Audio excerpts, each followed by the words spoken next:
ભાવનગરમાં જગન્નાથજીની રથયાત્રાના રૂટ પર ખાડાઓને લઈ ભાવનગર કોંગ્રેસ દ્વારા વિરોધ પ્રદર્શન કરવામાં આવતા પોલીસ દ્વારા અટકાયત કરવામાં આવેલ।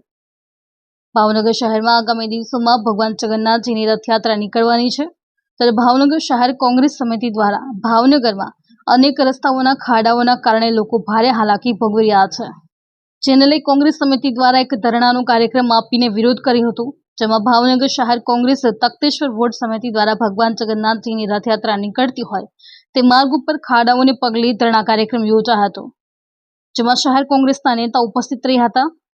શહેર કોંગ્રેસે શાસકો સામે વિરોધ દર્શાવ્યો હતો, જો કે કોંગ્રેસના આગેવાનો અને કાર્યકરોએ ચક્કાજામ કરતા પોલીસે ટીંગાટોળી તેમજ અન્ય રીતે તમામ લોકોની અટકાયત કરી હતી। ભારતીય જનતા પક્ષ અને ચૂંટણી પંચે એવી વ્યવસ્થા કરી છે કે દર 1.5 વર્ષે ચૂંટણી આવે, આ કોર્પોરેશનની આવે, પંચાયતોની આવે અથવા રાજ્યની એસેમ્બલીની આવે, એટલે આ ચૂંટણીઓ જીતવા માટે ભ્રષ્ટાચારથી પૈસા ઊભા કરવા પડે, લોકોને રાજી રાખવા પડે। એના માધ્યમ તરીકે આ લોકો શાસકો રોડનો ઉપયોગ કરે છે અને આખા શહેરમાં વારંવાર આખા શહેરના રસ્તાઓ તોડી નાખે છે। એક વર્ષે રસ્તાઓ તોડ્યા પછી 4-5 મહિના સુધી સરકાર ન કરે, પછી રોડ તોડેલા હોય હરખા કરે ત્યાં ગટરનું કામ ચાલુ કરે, એ બતાવે ત્યાં પછી સ્ટ્રોંગ વોટરનું કરે। એટલે આ તખ્તેશ્વર વોર્ડના જે માણસો છે, આ વોર્ડ ભાવનગરની ચોરી નસ જેવો છે। આ વોર્ડમાં આકાભાઈ રોડ એટલે તળાજા તરફનો પણ રોડ છે અને વાઘાવાડી રોડ છે, ઘણી બધી સ્કૂલો છે, કોલેજો છે, કેટલા બધા માણસો અહીંયા રહે છે। આ બધાની લાગણીઓને ઉકળી અને છેલ્લા 6 મહિનાથી સમગ્ર રોડને એક તરફથી ખોદી નાખ્યો છે, સરખું કામ કરતા નથી। એવું દેખાય છે કે આમાં નવો રસ્તો બનાવ્યો એમાં ભ્રષ્ટાચાર છે, એટલે રસ્તો બનાવ્યો પછી ચાલુ કરી શકતા નથી। એટલે આ રોડના માણસો બહુ ત્રસ્ત છે।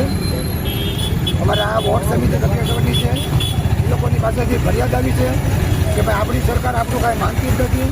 એટલે હવે ડોનાલ્ડ ટ્રમ્પને બધા વિનંતી કરવાના છે કે આપણા પ્રધાનમંત્રીને અને મુખ્યમંત્રીને સમજાવે કે અહીંયા રોડ કરો છો, આ લોકો ટ્રમ્પ માને છે, એટલે એની લાગણી લોકોની લાગણી પહોંચાડવા માટે અને આ માધ્યમથી અમે ટ્રમ્પને પહોંચાડવા માટે તો તમે જરાક અમારી સરકારોને કહો કે આ રોડના માણસો માટે રસ્તાઓ સરખા કરે, ભ્રષ્ટાચાર ઓછો કરે ને એકવાર બનાવેલા રોડ 10-10 વર્ષ સુધી ન તોડે, લોકોમાં જાગૃતિ આવે। એટલે આજે કોંગ્રેસ પક્ષે આ વોર્ડની સમિતિએ અહીંયા આંદોલન કર્યું છે, અહીંયા બધા લોકો બેઠા હતા અને લોકોનો પણ આમાં ખૂબ જ સહકાર છે અને હવે લોકો પણ આ લોકોથી ત્રાસી ગયા છે।